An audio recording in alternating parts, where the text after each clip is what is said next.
नमस्कार, आदाब। Crime petrol dial 100 में आप सबका स्वागत है। हम सब अपने जीवन में मुसीबतों का सामना करते हैं, छोटी हो या बड़ी। हम सब की जिंदगी में कोई ना कोई परेशानी लगी रहती है, लेकिन कभी कभी इन परेशानियों से निजात पाने के लिए हम ऐसा अजीब सा हल ढूंढ निकाल लेते हैं और ये भूल जाते हैं कि वो किसी और की समस्या का कारण बन सकता है या फिर हम खुद उसका शिकार बन सकते हैं।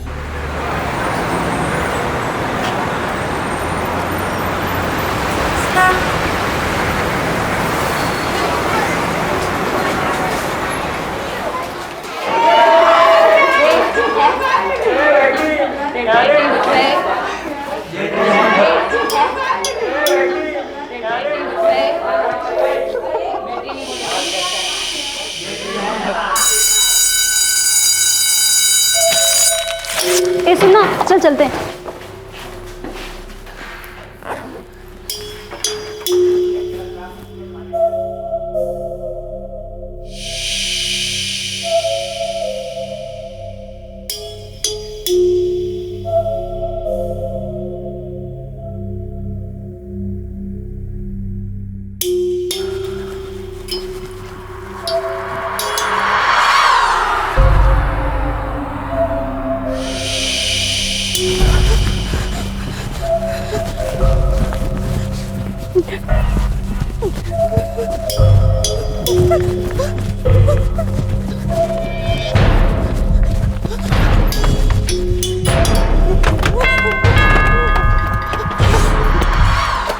क्या हुआ? तू बार-बार दरवाजे वो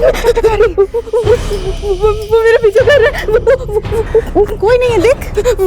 कोई नहीं बेटा, चल, कुछ नहीं होगा, चल।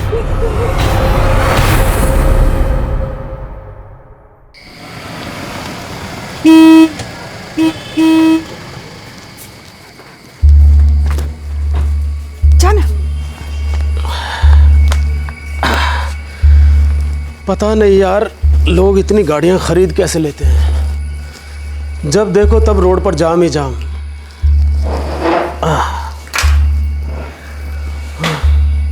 काजल कहाँ है? आई नहीं कोचिंग से? हाँ? अरे तुम दोनों ऐसे एक दूसरे का मुंह क्या देख रहे हो? अरे कुछ बोलते क्यों नहीं? काजल अभी तक कोचिंग से नहीं आई है। पापा, हमने काजल को सब जगह ढूंढा पर पता नहीं कहाँ चली गई है वो। अरे तो तुमने मुझे पहले क्यों नहीं बताया? फोन ही कर देती। हमने सोचा कि आप गाड़ी चला रहे होंगे रास्ते पर। अरे बाहर में गाड़ी।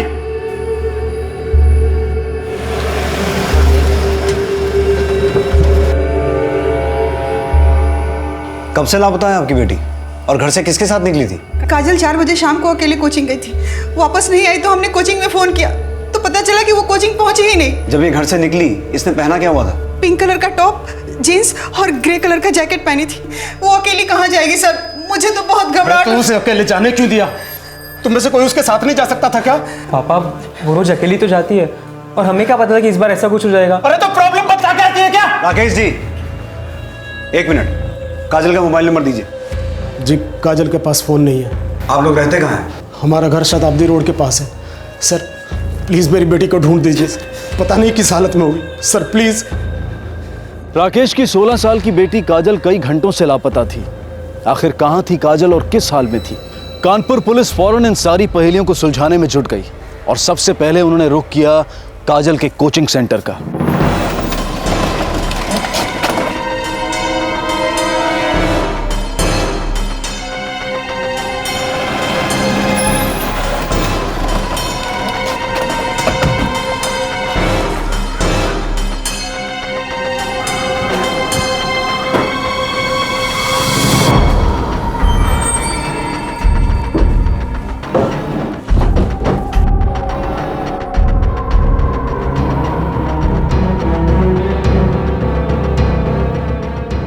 सर, काजल हमें बिना बताए कहीं नहीं जाती। काजल के बिस्तर के नीचे से ये नोट मिला है। मैं मरना नहीं चाहती हूँ, मुझे मत मारना। सर, काजल डरावनी नॉवेल्स पढ़ा करती थी, रात रात भर जगकर भूतिया फिल्में देखा करती थी। वही सब उसके दिमाग में घुस गया है, वहम है और कुछ नहीं। सर हमें तो कुछ नहीं पता कि उसने ऐसा क्यों लिखा। वो किससे डरी हुई थी? सर, काजल के कोचिंग सेंटर से पता चला है कि पिछले 2 दिनों से काजल वहां पर एब्सेंट है। 2 दिन से? Yes sir. और ये भी पता चला है कि काजल की तबीयत अक्सर खराब रहती थी, इसलिए वो वहाँ रेगुलर नहीं थी। काजल की तबीयत खराब थी, इसमें कौन सी अजीब बात है? बीमार कौन नहीं पड़ता है? सर, हमारी बेटी ने अचानक किस हालत में होगी, आप प्लीज प्लीज उसे जल्दी ढूंढ दीजिए। काजल के बिस्तर के नीचे से मिला ये नोट हमारे लिए इशारा है शर्मा। मुझे दाल में कुछ काला नजर आ रहा है। एक काम करो, काजल की स्कूल फ्रेंड से बात करो। हमें काजल की लाइफ के बारे में और डिटेल में जानना पड़ेगा, तभी जाके ये क्लियर होगा कि ये नोट महज वहम में लिखा गया या फिर इसके पीछे कोई और रीजन है। सर,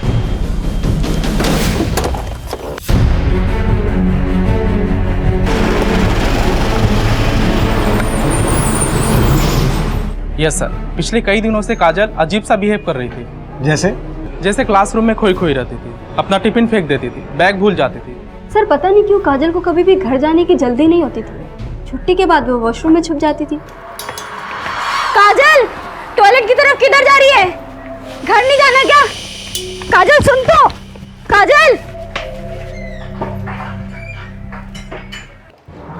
सर ऐसा लगता है काजल घर जाने से बहुत डरती थी। कुछ तो गड़बड़ है उसके घर में, नहीं तो उसकी फैमिली को छोड़कर पूरी दुनिया को उसका बिहेवियर चेंज क्यों लगता? काजल हमारी बेटी है, आप ऐसा सोच भी कैसे सकते हैं? हम जान से ज्यादा प्यार करते हैं उसे। अगर हमने ये सब कुछ किया होता तो आपके पास क्यों आते कंप्लेंट लिखवाने के लिए? आप लोगों को काजल का बर्ताव कभी अलग नहीं लगा? सर सब नाटक है काजल का। पापा की लाडली है ना, उन्होंने बिगाड़ा उसे। उसे तो बस सबका टेंशन चाहिए। सर उस दिन भी कुछ ऐसा ही हुआ। वो टीवी देख रही थी, मैंने बस उससे रिमोट लिया और वो रोने लग गई। क्या हुआ? तू रो क्यों रही है? तू रो मत। क्या हुआ? क्या हुआ? हाँ? क्या हुआ बेटा? रो क्यों? पापा, मैंने उससे सिर्फ रिमोट लिया, मैंने उसे टच भी नहीं किया। पापा छोटे ने तुझसे जिम्मेदारी नहीं निभा सकता, समझदारी तो दिखा। पापा मैंने कुछ भी नहीं किया, वो नाटक करिए। आज के बाद इसे रुलाया ना तो मुंह तोड़ दूंगा तुम्हारा। चल बेटा, चल चल चल। सर एक नंबर की झूठी और मक्कार है काजल। हमेशा ऐसी ही कुछ हरकतें करके मुझे फंसाती थी। आप लोग हमारी बेटी को ढूंढने आए हैं या हम पर शक करने? स्कूल में भी तो कोई हो सकता है जिससे वो डरती हो, और फिर बिना सबूत के आप हम पर शक कैसे कर सकते हैं? देखिए, जब तक हमें काजल का पता नहीं चलता तब तक हर कोई हमारे शक के दायरे में। बेहतर होगा कि आप हमें कोऑपरेट करते रहें। 2 मार्च जिस दिन काजल गायब हुई थी, आप दोपहर से शाम तक कहाँ थे? जी, हम किसी काम से हापुड़ गए थे और शाम को वहीं से वापस आए थे। सर मैं उस दिन एक कंपनी में जॉब के इंटरव्यू के लिए गया था। जिस दिन काजल गायब हुई थी उस दिन सारा दिन हम घर में ही थे। सर क्या हम इनकी बातों में भरोसा कर सकते हैं? बिल्कुल नहीं शर्मा, इन घर वालों की कहानी बाहर वालों से बिल्कुल अलग है। इतनी आसानी से इन्हें क्लीन चिट नहीं दे सकते। एक काम करो, इन सब के 2 मार्च की कॉल और लोकेशन डिटेल्स निकालो, क्रॉस वेरीफाई करो कि ये लोग सच बोल रहे हैं कि नहीं। सर क्या क्या है हमारी बेटी के साथ? हाँ? किस बात का इतना खौफ था उसे? हाँ? हम पे क्यों चिल्ला रहे हो? हमने क्या किया है? इसी बात का तो रोना है कि तुमने कुछ नहीं किया। तुम्हें पता होना चाहिए था कि काजल की लाइफ में क्या चल रहा है। वही एक अकेली नहीं इस घर में जिसके पीछे हम घूमते रहे, और आप क्या बोल रहे हैं? आपको भी पता होना चाहिए। न घर में समय बिताते हैं, न परिवार को समय देते हैं, कैसे पता चलेगा? हाँ तो जब तुम्हें पता है तो क्यों सवाल लड़ा रही हो? ये कहाँ बोल रहे हैं? शांत हो जाओ। क्यों लड़ रहे हो आप दोनों फालतू में? मुझे एक बात समझ में नहीं आती, आप दोनों को वो इतनी मासूम क्यों लगती है? हाँ, क्या पता ये भी कोई उसकी चाल होगी हमारा अटेंशन पाने के लिए। अरे उसको क्यों मार रहे हैं? मेरी बेटी के बारे में कुछ भी बोला ना, जुबान काट दूंगा दोनों की।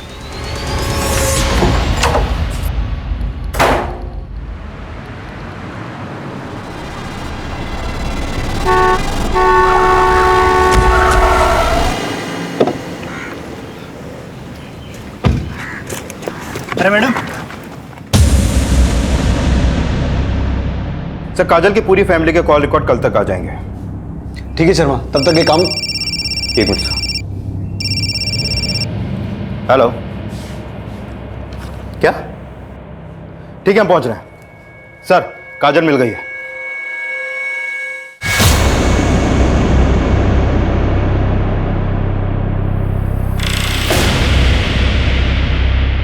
सर वो हम अपने घर जा रहे थे, अचानक से पता नहीं वो लड़की कहाँ से हमारी गाड़ी के सामने आ गई।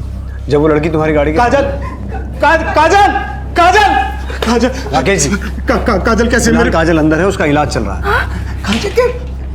डॉक्टर साहब काजल कैसे है? पेशेंट के घाव काफ़ी गहरे हैं, उसके साथ रेप भी हुआ है। और हमें उसके बॉडी पे कहीं कहीं पे बर्न मार्क्स भी मिले हैं। ऐसा लगता है उसे किसी ने जिंदा जलाने की कोशिश की है। उसकी हालत काफ़ी नाजुक है। फिलहाल हम कुछ कह नहीं सकते। Excuse me. क्या हो गया हमारी बेटी को?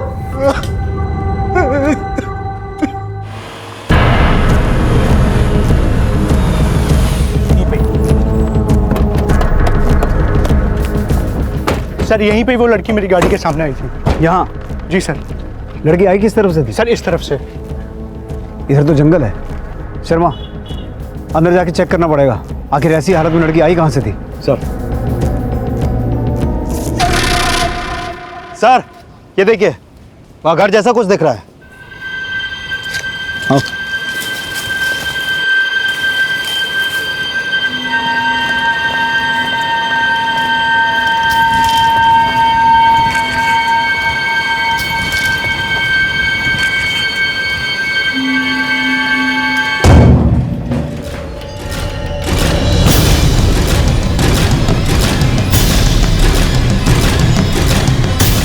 शर्मा, ये लड़की कौन हो सकती है? बॉडी पे कोई कपड़ा नहीं है, प्राइवेट पार्ट्स पे फूल रखे हुए हैं। तो मामला क्या है? इस केस में काजल की गुमशुदगी के बाद उसके साथ हुई बलात्कार की वारदात ने सबको चौंका दिया था और तभी एक औरत की लाश मिलने से इस केस में सनसनी फैल गई। आखिर कौन थी औरत और इसकी हत्या क्यों हुई थी? और दूसरी तरफ काजल अपने घर से इतनी दूर एक सुनसान जगह पर कैसे पहुंची? क्या काजल का अपहरण जानबूझकर किसी ने किया था? और काजल का अपहरण करने वाला शख्स कौन था? ऐसे कई सवाल थे जो इस केस को और भी पेचीदा बना रहे थे। मुझे कपड़े का टुकड़ा काजल का लग रहा है, क्योंकि काजल की माँ ने जो डिस्क्रिप्शन दिया था उसके हिसाब से काजल ने इसी कलर का टॉप पहना हुआ था। पिंक कलर का टॉप, जीन्स और ग्रे कलर का जैकेट पहनी थी। हो सकता है इस पे लगा खून भी काजल का ही हो। शर्मा, मुझे मामला बहुत अजीब लग रहा है। अंदर वो डेड बॉडी और इस जगह को देख के ऐसा लग रहा है कि किसी ने यहाँ तंत्र मंत्र किया है। सर हमने आसपास बहुत ढूंढा लेकिन मर्डर वेपन कहीं नहीं मिला। ये जगह इतनी अंदर है, मुझे लगता है हमें यहाँ कोई विटनेस भी नहीं मिलेगा। एक काम करो शर्मा, इस लड़की की फोटो आसपास के सभी पुलिस स्टेशन में भिजवाओ। हो सकता है इसकी मिसिंग कंप्लेंट कहीं दर्ज हुई हो। सर एक मिनट सर। हेलो, ठीक है सर, काजल की फैमिली के कॉल डिटेल्स आ गए हैं। पूरी फैमिली ने हमसे झूठ बोला है। 2 मार्च जिस दिन काजल गायब हुई थी, तुम्हारे फोन की लोकेशन कल्याणपुर की थी, तो हमसे झूठ क्यों बोला कि तुम हापुड़ में थे? जिस दिन काजल गायब हुई थी आप दोपहर से शाम तक कहाँ थे? जी हम किसी काम से हापुड़ गए थे। दरअसल सर, हम नहीं चाहते थे कि हमारे घर वालों को इस बात का पता चले। किस बात का?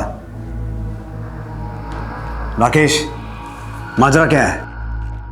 माजरा कुछ नहीं है सर। काजल के पापा हमेशा हमारी ज़रूरतों को फिजूल खर्ची समझते। उस दिन भी हम शॉपिंग करने गए थे, इसलिए झूठ बोल दिए। जिस दिन काजल गायब हुई थी उस दिन सारा दिन हम घर में ही थे। सिर्फ इसी वजह से झूठ बोला या इसके पीछे कोई और राज है? और कोई राज नहीं है सर, सिर्फ एक यही राज है कि हमारी एक गर्लफ्रेंड है और उस दिन हम उसी के साथ बाहर डेट पे गए थे। वो एक्चुअली घर वालों के सामने ये सब बात करने में अच्छा नहीं लगता, इसीलिए उस दिन आपके सामने हमने झूठ बोला। सर मैं उस दिन एक कंपनी में जॉब के इंटरव्यू के लिए गया था। ये एक ही झूठ है कि और कहीं झूठ तुमने छुपा के रखे हैं? नहीं सर, वो हमें सट्टा लगाने की आदत है और कभी कभी पी भी लेते हैं, बस इसलिए झूठ बोला सर। इसे पहचानते हो? नहीं, कौन है ये? हमें नहीं पता ये कौन लड़की है, हम पहली बार देख रहे हैं। नहीं सर, पहले कभी नहीं देखा। सर मुझे तो इनमें से एक की बात पर भी भरोसा नहीं हो रहा, क्योंकि जब काजल गायब हुई थी इनमें से एक ने भी सच नहीं बोला था कि उस समय ये कहाँ थे। और अब इस लड़की को भी पहचानने से इनकार कर रहे हैं जिसकी लाश हमें उस जगह से मिली जहां पर काजल को गायब करके रखा गया था। और सर मैंने आसपास के सारे पुलिस स्टेशन में क्रॉस चेक किया, इस लड़की की मिसिंग कंप्लेंट हमें कहीं भी नहीं मिली। एक काम करो Sharma, national missing person database में भी इस लड़की के बारे में सर्च करो, शायद कुछ पता चले। और इन घर वालों ने अब जिन जगहों के नाम लिए हैं वहाँ एक बार क्रॉस चेक करो। काजल की क्या रिपोर्ट है? सर अभी तक उससे होश नहीं आया है। इस केस में आगे बढ़ने के लिए काजल का होश में आना बहुत जरूरी है।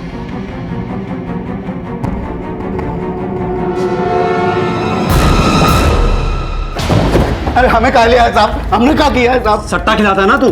खिलाता तुम साहब, लेकिन बंद कर दूंगा कसम से। बंद तो तुझे करना ही पड़ेगा। साहब ये बता, 2 मार्च को ये आदमी तेरे यहाँ सट्टा खेलने आया था? ये तो राकेश है साहब, और मेरे यहाँ अक्सर आता है साहब। और 2 तारीख को तो ये 20-30 हज़ार रुपये हारा भी था। गैम्बलिंग एक्ट में बुक करो इसे। नहीं साहब, हम बंद कर देंगे साहब, बंद कर देंगे साहब हम। यस सर, मैं और हर्ष रिलेशनशिप में हैं। उस दिन हम दोनों साथ में मूवी देखने भी गए थे और हमारे साथ 2-3 दोस्त और भी थे।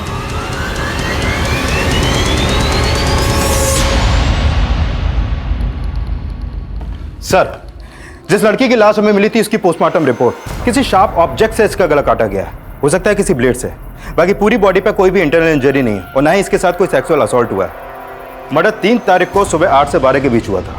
काजल की उस कार से टक्कर भी तो लगभग इसी वक्त हुई थी। हाँ सर। लेकिन काजल का इस लड़की से क्या कनेक्शन हो सकता है?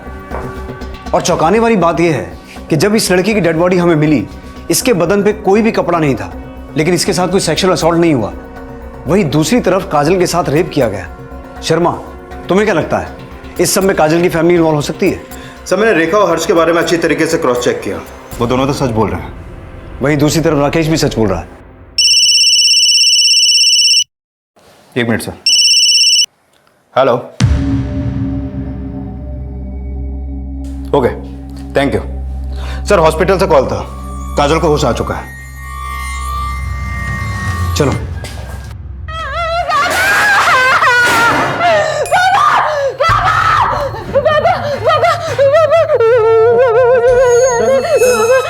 हम है ना, सब ठीक हो जाएगा, हम है ना। काजल बेटा, आप घबराओ मत, हम हैं यहाँ, आपके साथ कुछ नहीं होगा। आप सिर्फ ये बताओ कि जिस दिन आप कोचिंग के लिए निकली थी उसके बाद क्या हुआ था आपके साथ? मुझे घर जाना है पापा, घर चलेंगे, मार डालेगा।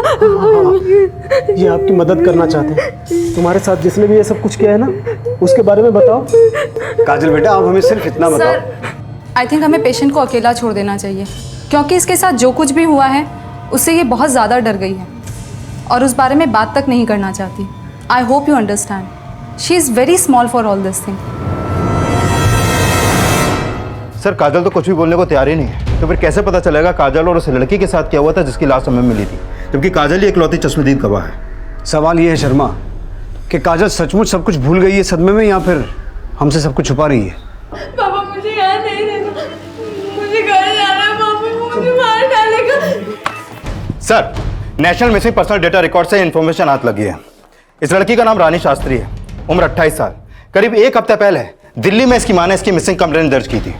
दिल्ली में? Yes sir. लेकिन हमें इसकी लाश मिली कानपुर में, वो भी उस जगह जहां काजल को किडनैप करके रखा गया था। शर्मा, अब हमें पता ये लगाना है कि दिल्ली की रानी शास्त्री का कानपुर की काजल से क्या कनेक्शन है। पुलिस को जिस लड़की की लाश मिली थी, अब उन्हें उसके बारे में पता चल चुका था। लेकिन हैरानी की बात यह थी कि दिल्ली से लापता हुई रानी आखिरकार कानपुर कैसे पहुंची और उसकी हत्या किसने और क्यों की।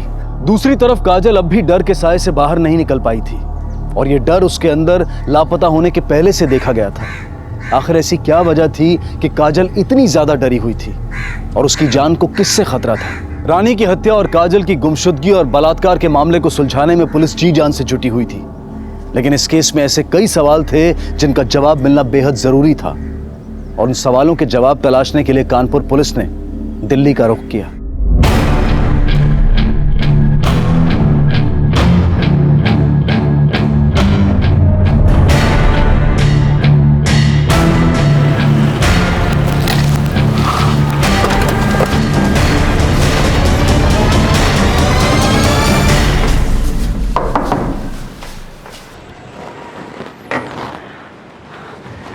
रानी? रानी कहाँ है साहब? रानी नहीं आई? हाँ जी, आपके लिए एक बुरी खबर है। बुरी खबर? आपकी बेटी रानी अब इस दुनिया में नहीं है। क्या?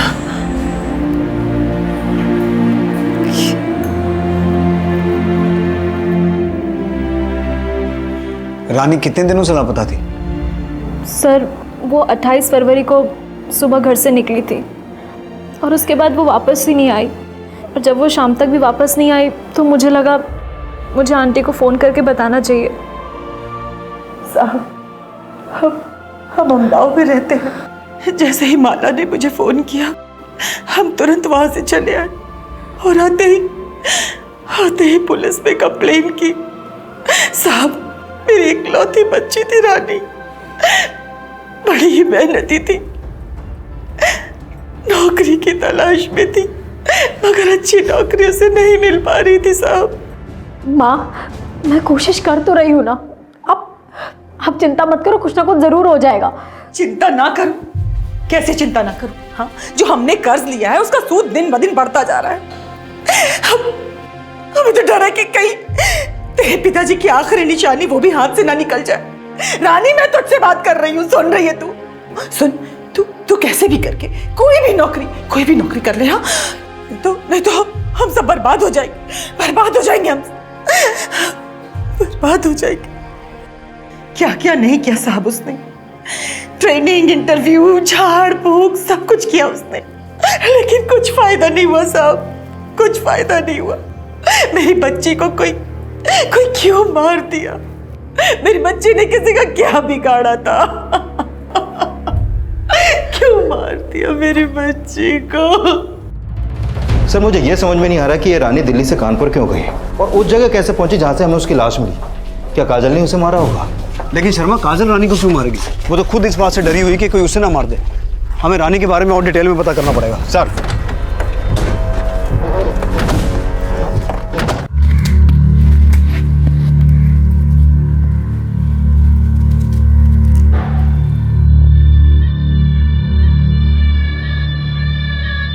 बेटा, लो बेटा, खा लो। Very good. सर, रानी की कुछ डिटेल्स मिली हैं। 1 मार्च को रानी ने कानपुर के लिए टिकट बुक की थी और उसके कॉल रिकॉर्ड के मुताबिक वो कानपुर के किसी पंकज बिश्नोई से फोन पे बातें करती थी। पंकज बिश्नोई? तो क्या रानी दिल्ली से कानपुर पंकज बिश्नोई से मिलने आई थी?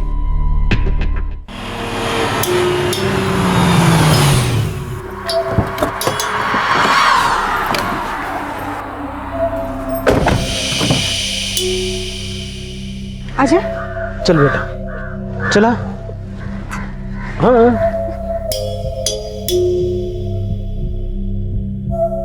पापा है ना?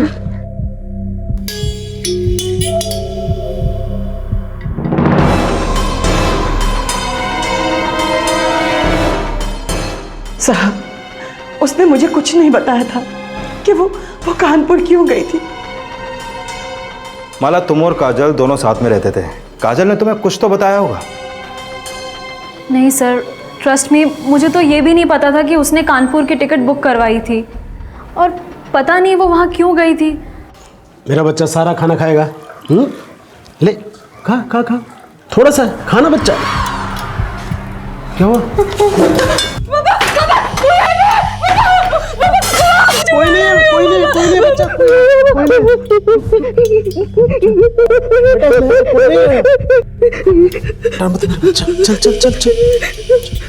कोई कुछ नहीं कहेगा, हम है ना? चल। सर, ये पंकज पेशे से नाई है और यहाँ पास में ही उसकी दुकान है। नाई? काजल और रानी का एक नाई से क्या कनेक्शन हो सकता है? आओ देखते हैं।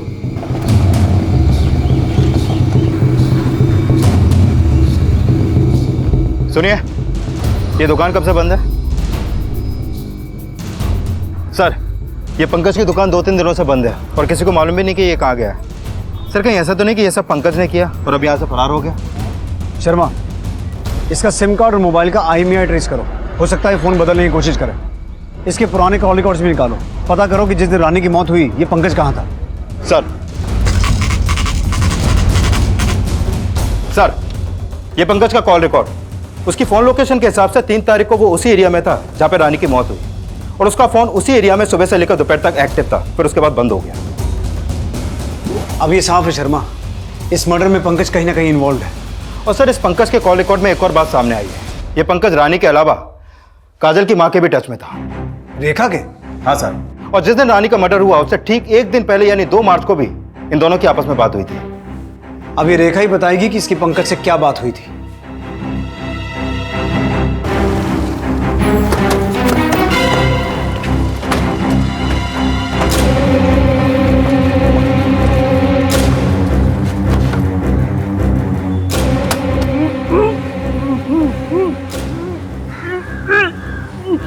अंदर से किसी की आवाज आ रही है।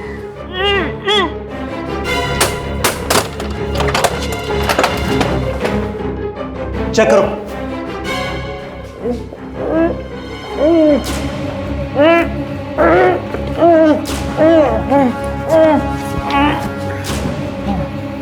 किसने किया है सब? तुम्हारी बीवी रेखा कहाँ है? सर वो लोग हमें यहाँ बांधकर काजल को जबरदस्ती कहीं ले गए हैं। वो लोग कौन? हमारी बीवी और बेटा। पर क्यों? वो काजल को कहाँ ले गए, क्यों ले गए, हमें कुछ नहीं पता। शर्मा, रेखा का फोन ट्राई करो। सर कितना टाइम हुआ उन्हें यहाँ से गए हुए? आधा घंटा। सर रेखा का फोन बंद है। सर मुझे तो शक हो रहा है रानी की मौत के पीछे रेखा और पंकज का ही हाथ है। आप पता नहीं काजल के साथ क्या करने वाले हैं। हमें जल्द से जल्द कुछ करना होगा। काजल चलो ये कपड़ा पहन लो। तो हमको नहीं पहनना है, हमको पापा के पास जाना है। बेटा हम तुम्हारे दुश्मन नहीं है, तुम्हारे भले के लिए कर रहे हैं। पहन नहीं, हम नहीं पहनेंगे ये कपड़े। कैसे नहीं पहनने? चलो सरकार है तुम्हारे भले के लिए कर रही है। इनमें से किसी को देखा है आपने? हाँ साहब देखा है, इनको तो रोशन लेके गया है यहाँ से। किस तरह गए? बस यही आगे। अगर आपको चाहिए मेरे पास उसका फोन नंबर है, मैं देता हूँ। दे।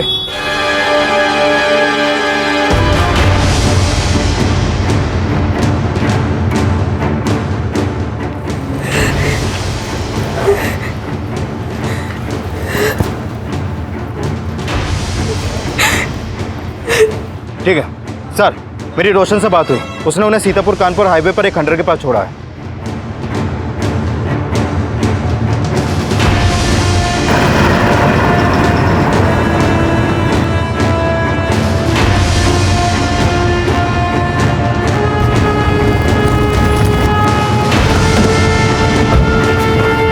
प्लीज चेक करो।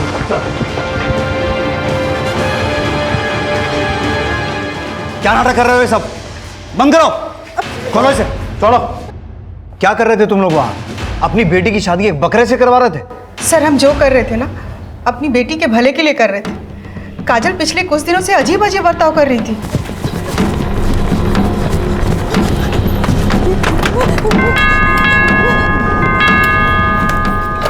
क्या हुआ? तू बार बार दरवाजे वो मेरे पीछे कर रहा है, वो मुझे मार डालेगा। मम्मी वो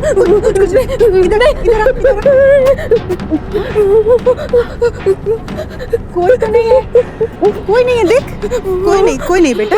लेकिन ये सब शुरू कब से हुआ? अचानक से एक दिन शुरू हो गया सर, और धीरे धीरे हालत और भी खराब होती चली गई। काजल बेटा खाना। काजल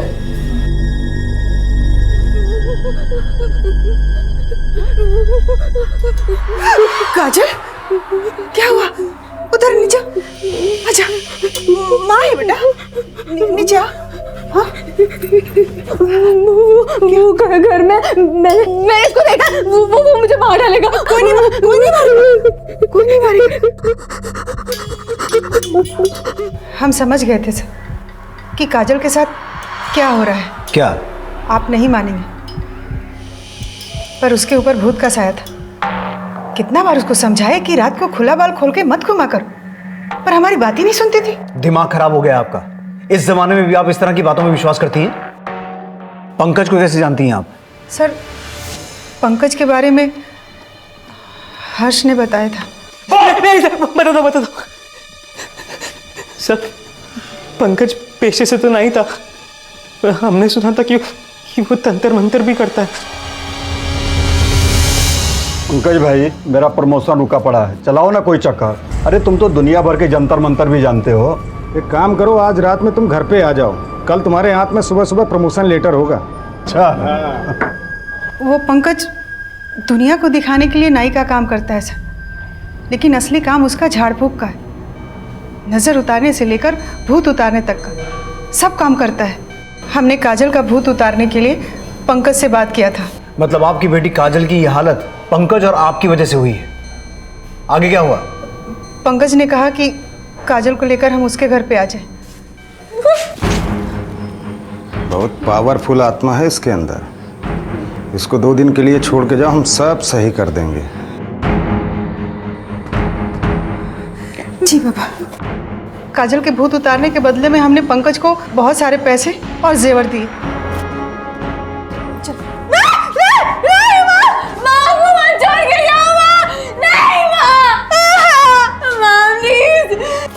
कैसी माँ है आप? अपनी जवान बेटी को एक अनजान ढोंगी के पास छोड़ा ही? तो और क्या करते सर? दुनिया को पता चलता कि हमारी जवान बेटी के ऊपर भूत का साया है तो कौन शादी करता? और हम नहीं चाहते थे कि ऐसी कोई बात हो। और जब दुनिया वालों को यह पता चलता कि आपकी बेटी एक ढोंगी के साथ 2 दिन रह के आई है, तब उसकी शादी हो जाती? उसकी शादी बकरे के साथ क्यों करवा रहे थे? इसलिए कि काजल का भूत बकरे में चला जाए। वाह, एक बार पंकज के हाथों हलाल होने से आपका मन नहीं भरा तो दोबारा बेवकूफ बनने किसी और आदमी के पास चले गए आप। इस सब से रानी का क्या कनेक्शन है? उसकी हत्या क्यों करवाई? सर, हम रानी को नहीं जानते। पहली बार तो हम थाना में उसका फोटो देखे, हमें कुछ नहीं पता सर। गीता, नहीं बाबा, कोई बात नहीं बेटा, अभी ही बैठो। राकेश जी, 1 मिनट। आ रहे यही।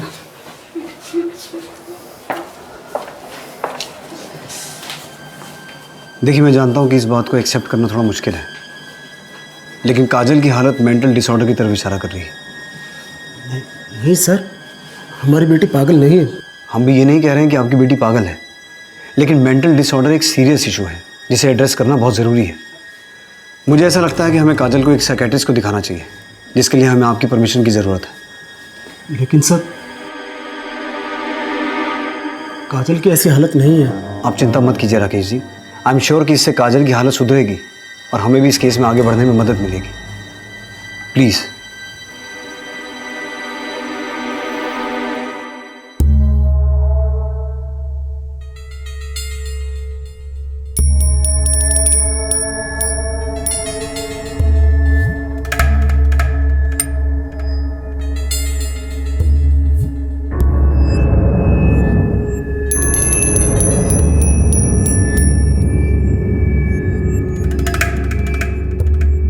देखिए, Kajal is facing an onset of the schizophrenia, fear, distress, paranoia, ये सब इसके सिम्टम्स है। काजल भी इसी बीमारी का शिकार है। अक्सर इस बीमारी में पेशेंट अपने आसपास किसी को देखते हैं और डर जाते हैं, हालांकि ऐसा कुछ होता ही नहीं है।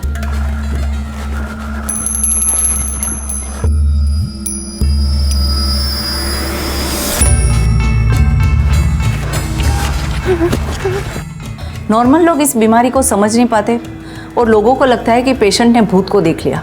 अच्छा, उस दिन काजल के साथ क्या हुआ था, इसके बारे में कुछ बताया? जी हाँ, बिल्कुल। काजल ने बताया कि उस वक्त उसके साथ क्या हुआ था। प्लीज हमको जाने दो, प्लीज हमको जाने दो,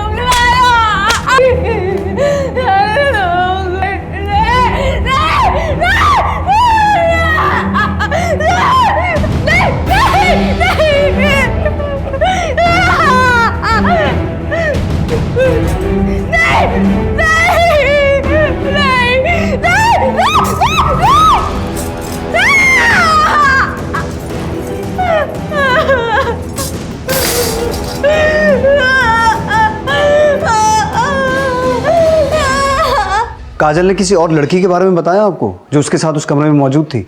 सेशन के बीच में उसने किसी लड़की का जिक्र तो किया था, पर उस लड़की के बारे में बताया नहीं। वो बहुत ज़्यादा डरी हुई थी, वो जोर जोर से रोने लगी। हमारी गलती जो हमने अपनी बेटी पर ध्यान नहीं दिया, वरना आज उसकी ये हालत नहीं होती। डोंट वरी, ये बीमारी ठीक हो सकती है, बस प्रॉपर काउंसलिंग और ध्यान देने की ज़रूरत है। काजल का केस तो सॉल्व हो गया, लेकिन रानी को किसने मरवाया ये अभी तक क्लियर नहीं हुआ। सर, मुझे लगता है रानी का खून उस तांत्रिक पंकज ने किया होगा, पर अभी वो कौन से बिल में छुपा बैठा है पता नहीं। इस पंकज का पास प्रेजेंट सब खंगालो, जिस बिल में भी छुप के बैठा है हमें उसे खोद के निकालना है। सर,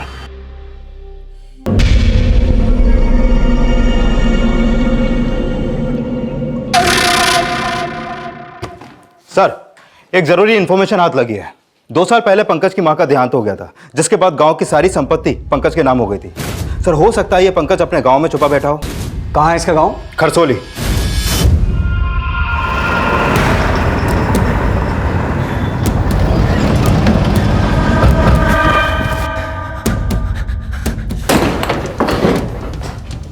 पंकज बिश्नोई। जी साहब। चलिए पंडित जी, अब आपका भूत उतारने की बारी है। मर जाएंगे साहब, सब बता रहे साहब, बुलवा तो हम लेंगे। तेरी ये खातिरदारी तो लोगों को उल्लू बनाकर उनकी जिंदगी खराब करने के लिए है। एक 16 साल की लड़की के साथ रेप किया तूने, उसे इतना मारा, उसे जलाने की कोशिश की। बोल क्यों किया है सब, बोल। वो साहब, हमको ये करने में बहुत मजा आता था साहब। तंत्र मंत्र के बहाने तो हम उनसे मजे लेते थे साहब, और उनसे पैसे भी लेते थे साहब। अरे साहब, रानी को क्यों मारा? साहब हमने नहीं मारा साहब, वो खुद चल के आई थी हमारे पास नौकरी के लिए तंत्र मंत्र कराने साहब। लेकिन साहब वो बहुत सही समय पर आई थी। काजल के अंदर का भूत निकाल के किसी दूसरी लड़की के अंदर डालने के ढोंग करने के लिए मैंने काजल को अपने पास रखा था। उसी समय रानी आई साहब। रानी को फंसाने के लिए हमारे दिमाग में एक प्लान आया, और मैंने रानी से कहा, तेरा बुरा साया इस लड़की के अंदर डालना पड़ेगा। बाबा ये तो बहुत छोटी है। नौकरी चाहिए ना तुम्हें? अगर तुझे नौकरी चाहिए तो तेरे अंदर का बुरा साया इस लड़की पे डालना पड़ेगा, क्योंकि तुम्हारे अंदर का बुरा साया तुम्हारे लिए कुछ भी अच्छा नहीं होने दे रहा है। अगर तुम्हें हमारी बात नहीं माननी है तो जाओ यहां से। नहीं बाबा जी, आप जैसा कहेंगे मैं वैसा करने के लिए तैयार हूँ। मुझे नौकरी की बहुत ज़रूरत है, मेरी मदद कीजिए।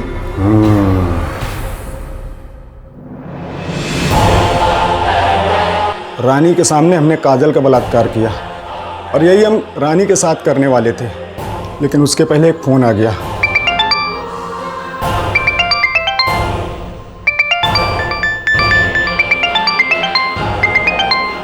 हेलो, हाँ हम आ रहे हैं, बस अभी आए। सुनो, अभी हम वापस आके बाकी की पूजा करते हैं। पर बाबा ये तो बेहोश हो गई, इसको हॉस्पिटल लेके जाना। ये बेहोश नहीं हुई, शुद्धिकरण हुआ इसका, और हम वापस आकर के तुम्हारा बुरा साया इसके शरीर में डालेंगे। तब तक तुम इसका ख्याल रखना।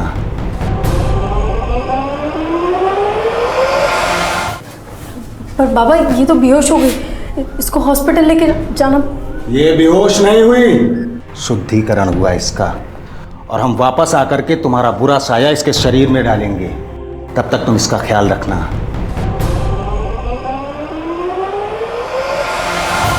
जब हम आधे घंटे के बाद वापस आए तो देखा रानी मरी पड़ी है और काजल वहाँ नहीं थी साहब। तो हम डर गए कि हम कहीं फंस न जाए, इसलिए हमने सारा सामान इधर उधर फेंका और हम वहाँ से भाग लिए। झूठ मत बोल, रानी को तू नहीं मारा है, ये बता क्यों मारा? साहब हमने नहीं मारा है साहब। जब हमने कबूल किया कि काजल का बलात्कार हमने किया तो हम रानी को मारने के बाद भी कबूल कर लेते साहब। हमने नहीं मारा रानी को साहब। रानी को तेरे बारे में किसने बताया था? वो बोल रही थी कि उसके किसी दोस्त ने हमारा नंबर उसको दिया साहब। हम सच बोल रहे हैं साहब, हमने नहीं मारा। पंकज के हिसाब से रानी को पंकज का नंबर उसके किसी दोस्त ने दिया था। एक काम करो शर्मा, रानी के कॉल रिकॉर्ड्स निकालो और उसके फ्रेंड्स की एक लिस्ट बनाओ, और ये पता लगाने की कोशिश करो कि उसके फ्रेंड्स में से 3 मार्च को मर्डर वाली लोकेशन के एरिया में कौन मौजूद था। सर,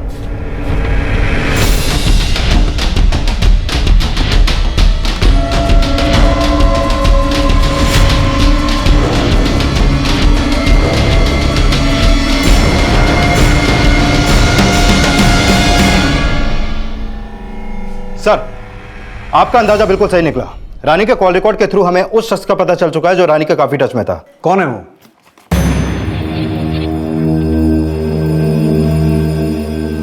देखो, हमें ये तो पता चल चुका है कि रानी की हत्या तुम्ही ने की थी। तुम्हारे कॉल डिटेल्स, लोकेशन डिटेल्स, सब कुछ तुम्हारे खिलाफ है।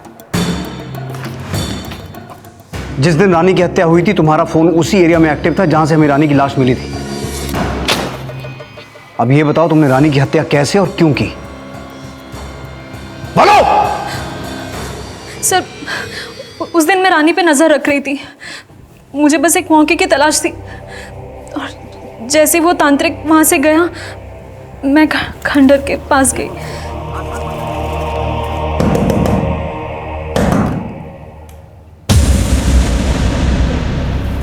माला, तू यहाँ क्या कर रही है? नहीं, वो कानपुर में मेरे मामा जी भी रहते हैं ना, तो उनके किसी काम से मैं आई थी, तो मैंने सोचा मैं देख लूँ कि तू ठीक है कि नहीं है। हाँ, वो सब ठीक चल रहा है। देख, तू यहाँ से जा, तेरे लिए जगह ठीक नहीं है। हाँ, मैं तुझे बाद में मिलती हूँ। क्यों? ऐसा क्या है? तू जा यहाँ से, जा माला। मगर ऐसा क्या है? अरे वो ये लड़की कौन है? देख, ये सब ना पूजा की विधि है, और तू टेंशन मत ले, इसको कुछ हुआ नहीं है, ये सिर्फ बेहोश है। तू प्लीज यहाँ से जा, मैं सब कुछ तुझे बाद में बताऊंगी। तू पर रानी, उधर उस खिड़की पे कोई है। खिड़की पे कौन?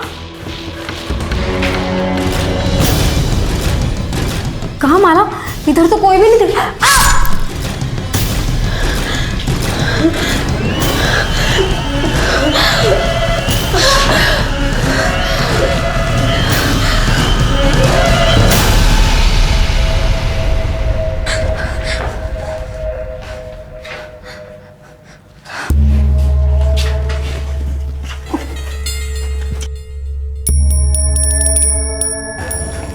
सर, मैंने रानी के कपड़े उतार के उसके प्राइवेट पार्ट को फूलों से इस तरह से ढक दिया ताकि सारा शक उस तांत्रिक पर जाए।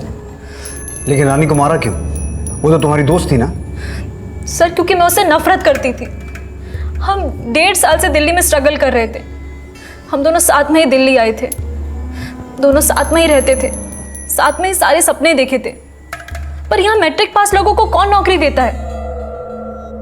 हम दोनों बहुत परेशान थे सर। और उस दिन, उसके बाद हमने एक IT कंपनी में इंटरव्यू भी दिया।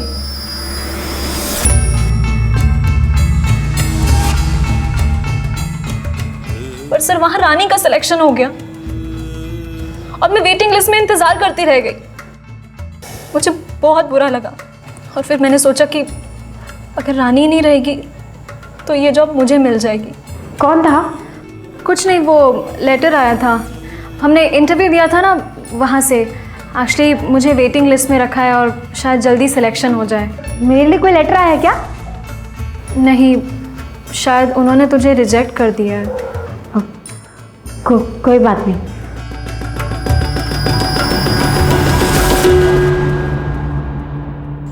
सर, रानी की तरह मेरे भी कुछ सपने थे, मुझ पे भी मेरे घर वालों की जिम्मेदारियां थी, मुझे भी कुछ करके दिखाना था। और फिर मेरे घर वालों ने मुझे अल्टीमेटम दिया कि अगर इस बार मेरी जॉब नहीं लगी तो मेरी शादी करवा देंगे, फिर चाहे मेरी मर्जी हो या ना हो।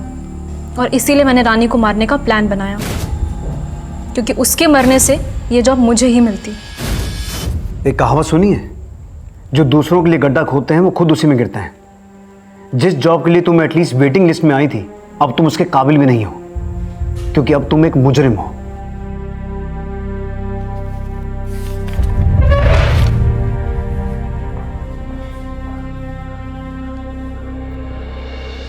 माला का लालच रानी की मौत की वजह बना।